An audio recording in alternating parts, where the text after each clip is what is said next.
then does he have a point?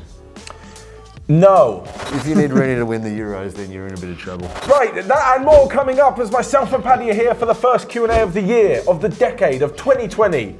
I'm going to kick things off. Go on then. I got excited. How was your New Year? That was great, thanks. Ask me the question. Lovely. Yeah. Oh, New Year, new Paddy. Yeah. Right, MANAV KUKREJA, who has said, which club do you think will dominate this decade? It's a good question. I mean, if you think about 10 years ago, if you'd made the prediction, it would have been not too different to what the results was. But, you know, I would say that at the moment, the three best placed ones for me would be Liverpool, for obvious reasons. I actually think then Barcelona and Real Madrid have the financial clout to put together a domination. This is what it is. It's not like 1 or 2 seasons. They're just in the place, the setup. Of course, to make them last. Yeah, and PSG, Man City, I just don't seem to have the culture there just yet. Yeah, no. The money, though. The money, that's all that helps. From Alan Saji, suggest a perfect second striker for Spurs, which of course would be great if you had right now. Yes, it definitely would be great. We've mentioned it before, they're in such a difficult position to bring in someone of real quality who's going to accept that whenever Kane's fit, they're going to be on the bench. Personally, from a Spurs fan's point of view, I'd love someone like Edin Dzeko, who I think, the fact that he's out of the Champions League now with Roma, not entirely sure they get back into it, is approaching 33, 34, could probably use the rest, maybe not play as many games as he has to. I think it'd be really good. Obviously, I understand that he probably wouldn't want to join. Would you have gone for a guy like Mandzukic? I mean, he's just moved, Mandzukic as well. He's just moved to the Emirates, of course. Yeah. To the Gulf. Obviously of the same age. Of the same age, for the same reasons, the same quality, wouldn't want to, wouldn't be fit enough to play. So the sort of Llorente type. Pretty much. Because if you bring someone young in who's going to want to develop and play, it doesn't work. Plus, Troy Parrott's there, so if you're bringing someone young, you might as well play the youngster you've already got. Makes sense. All right, you're up. Next up, Suryanshu Garlod said, do you think Erling Haaland has done the right thing to choose Dortmund over Manchester United? This will affect his career or not? I mean, definitely every move he makes is obviously going to affect his career. Yeah. I would say it does make a bit of sense, this move. From a purely playing perspective, he's going to have far better opportunity to start consistently, I think. Yeah. And in the position that's important for him at Dortmund, because they literally have a vacancy up there. They're talking about Alcacer leaving now, which would still then leave them with one out-and-out striker being Haaland. It would have been obviously an interesting move for him to go to United, but how he would have sort of synced and gelled with Rashford and with Martial and a couple of those guys, I think that was still up for debate. So I don't know if he would have gone straight into that first team, but at the moment with Dortmund, I see him straight in there, to be honest. I think it's great. Yeah. You mentioned the Man United there. That would have been the worst thing, and I see it so many times. It really annoys me when a player's career is halted because they've got to try and fit into a system. If he says we'll play Rashford, Martial and Haaland's got to do a bit out on the right wing, or he's got to drop a bit deeper, you just think no. Yeah. They need a centre forward, Dortmund. They've got a centre forward in him. Good. Stay in the middle and score the goals because that's what you do. Yeah, and then he'll end up going to a Man United or a team of equal standing at some stage anyway. But he just needs to score those goals in a better league first. Yeah, exactly. From Ankor Kaspika, do you think the Bundesliga title race will be any different now that Dortmund do have Haaland? I'm not quite sure he's at that status yet where he can change a title race by himself. Would agree. That's a pretty big ask. Yes, naturally, because you would assume that if he played more and continues the form that he's shown at Salzburg, Dortmund would have more goals and therefore would win more matches. So if you break it down, I mean, it should. Yes. They've brought him in to improve their season.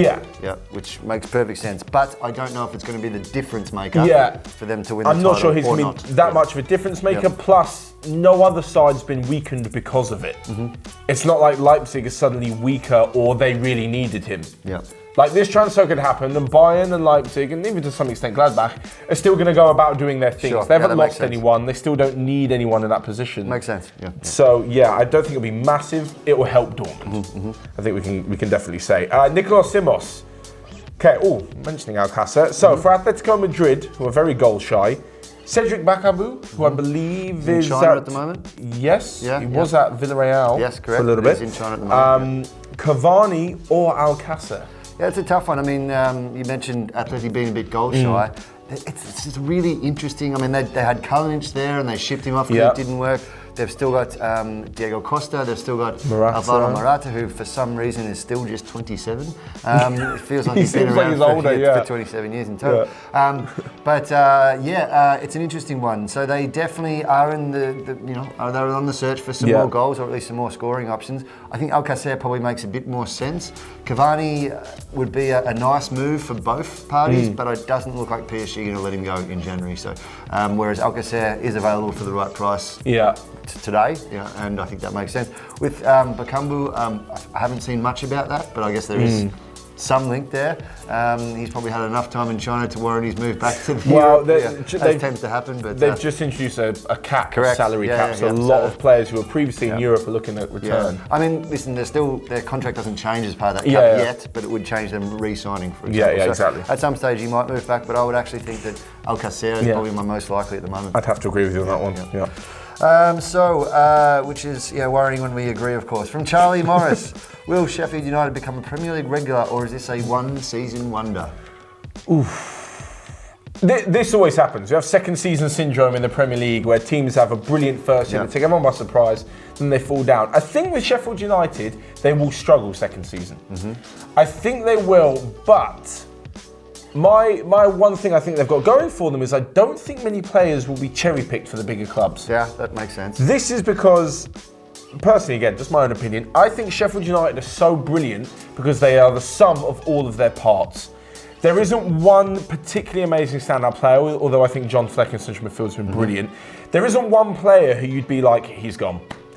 United are sniffing around him. Arsenal, Spurs, Chelsea are sniffing around him. He's their best player. He's going to go, and the team's going to fall apart. None of these players individually, another team would be as good. They're brilliant because they're together, as I say.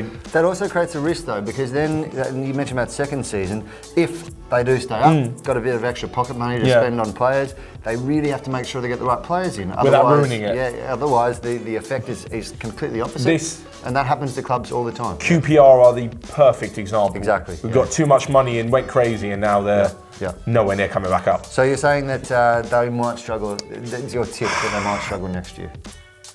One season, one. They're only halfway through this season as well, and we just need to see that. I think they'll be brilliant rest of the season, but they'll struggle second season. There's been some clubs who really did hit the ground running in the Premier League, like I remember Wigan and Blackpool for a while. Blackpool got relegated. Yeah, but then at the end, the end of the season was a little different to the reality of the first. Next up, Alexander COETZER says, if Pep leaves City, who would be his replacement? For me, it's Brendan Rodgers.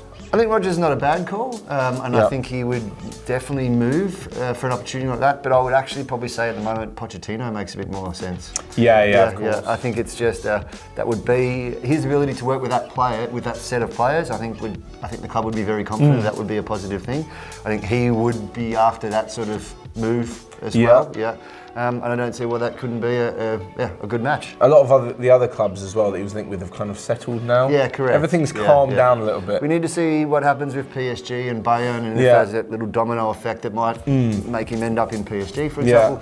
But I think if Pep was to leave, then Poch would be top of my list. Yeah, probably. We need to stop agreeing with each other. All right, give me someone different this time. Okay. Callum Knight, do you see Manchester United sacking Ole, and if so, who would replace him? This actually depends on the last question. Yes, correct. I think that United sack Ole Gunnar Solskjaer if it means they beat City to Pochettino. Yeah. If there's murmurs that City, that Guardiola's not going to stay for long, and it's obvious that if Guardiola was to go, like you said, Pochettino would be top of their list. United would have to act fast to bring Pochettino in. If they don't, let's say for example, let's take this question by itself.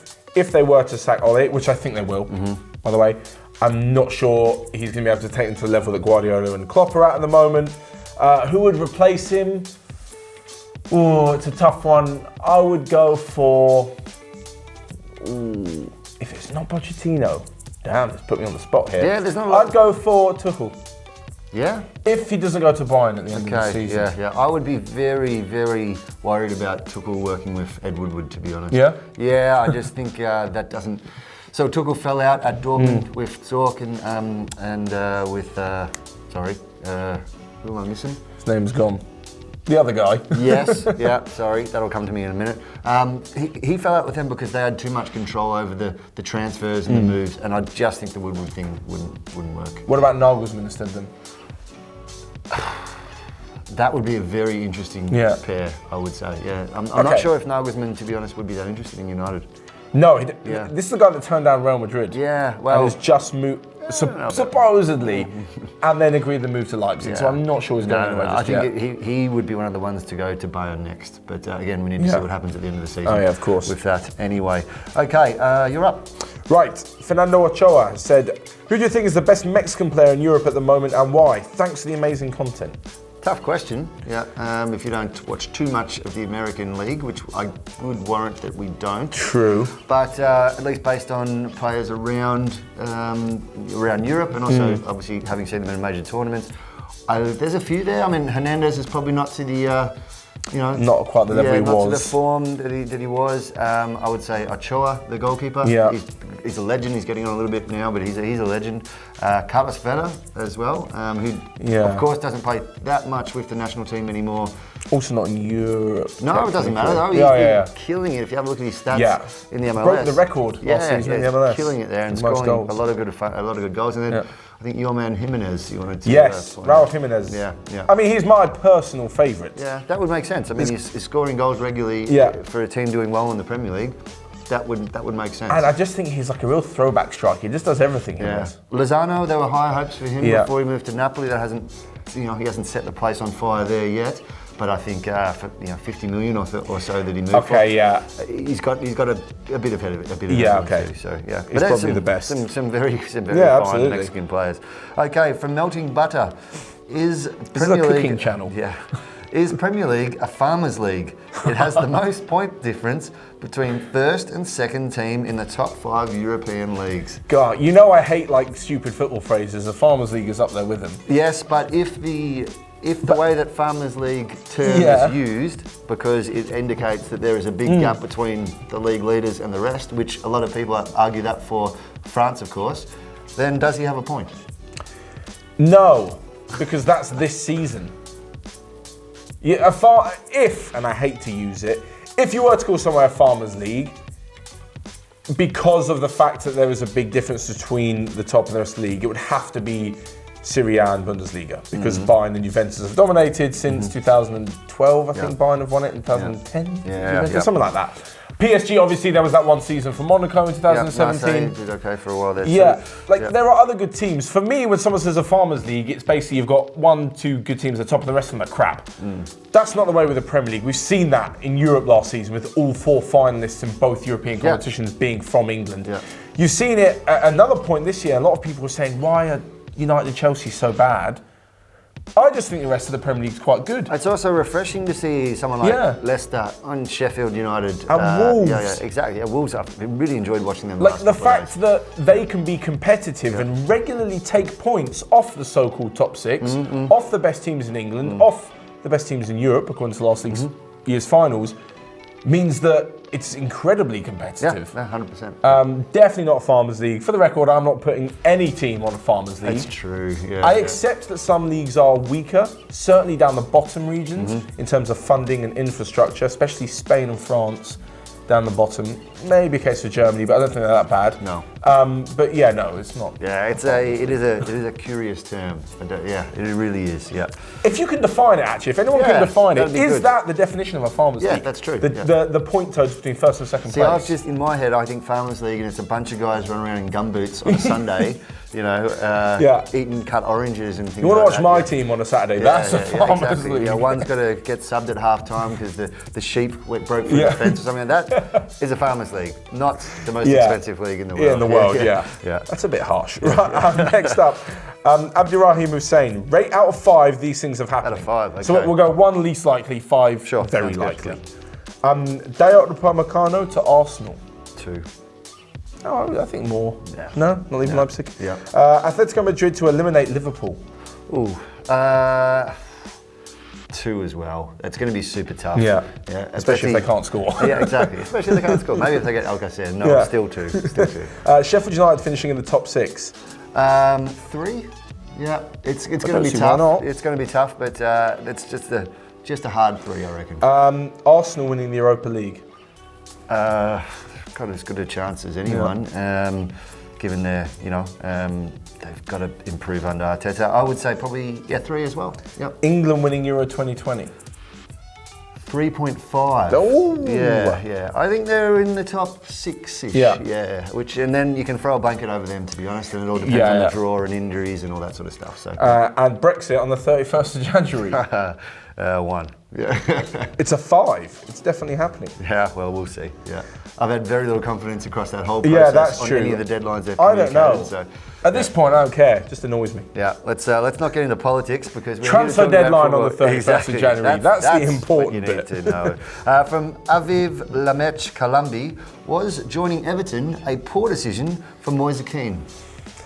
I think it's easy to say now because he's barely playing and scoring. It's a poor decision. At the time, if you're told you're going to leave Juventus, you're told you're going to leave because there's no way you're going to overtake Cristiano Ronaldo and Paulo Dybala, which is fair enough. Then a team in England comes in for you and offers, what was an extraordinary amount of money for him at the time to the club and to him personally.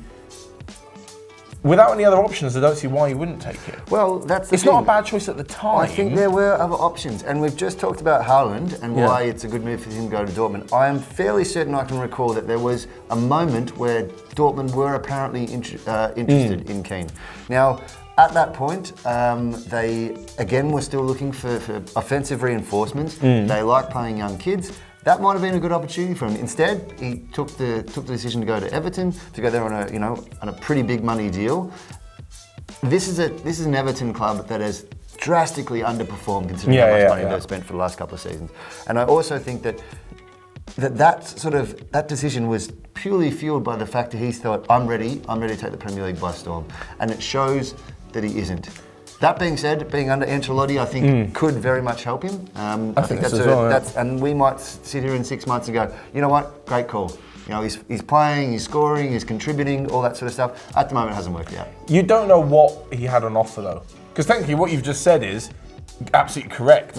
If Everton wasn't the only offer on the table, how on earth has he chosen them over Dortmund? Yeah. I'm not so sure. Money. Yeah. Okay, you're probably right, to be honest. Right, last but not least, CALLUM MUSIK. How will Rooney get on at Derby this season, and how do you see him doing as a coach in the future? Yeah, that's a tough I forgot one, about this one. Yeah, I mean, it was because obviously agreed months ago, and now it's official, so all good. Listen, it's going to be interesting seeing back in England. He was pretty decent in the MLS, but it's a completely different league, of course, to come back to the Championship. Derby need a bit of help as well. So I think him arriving will give the club a bit of a lift. But who knows? He's never played in this league before. No, it's quite exciting, actually. I mean, I think we'll see him really sit in a withdrawn, deep, playmaking role, which he did do in the MLS as well. You didn't sort of see him leading the top line all that often. He would drop back almost like as a 10 at some point, sometimes even as an 8 to get the ball. And he's such a good passer. It's ridiculous. His ability to sort of break up that play for that. No, I think that's the role he'll play as a coach.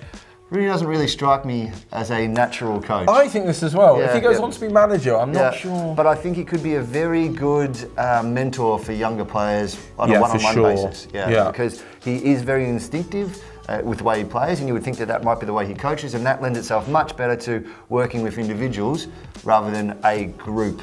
And I think that's where I would sort of see, and again, I've never met the guy, just based on what we see as a footballer. I think that would be a far better, like a Fords coach or something like that. I wouldn't pin him as a master tactician. No. But we could be wrong, we have been wrong, and we will be wrong at certain points probably. as well. So, Imagine if he fires him back into the Premier League. Yeah, you see it now. Yeah. Exciting stuff. Back into the England squad for Euro 2020. Jesus. Then I would downgrade that 3.5 to a 2 if you need Rooney to win. Boo. If you need Rooney to win the Euros, then you're in a bit of trouble. That's what we've got time for then. Thanks so much to Paddy. Thank you. Thanks so much to all of you guys. Every Wednesday night, of course, you can leave your questions in the community tab on YouTube for every Friday's Q&A. Of course, ridiculously busy month ahead of us in the transfer window, so make sure you get your questions in. But until next time, see you guys later.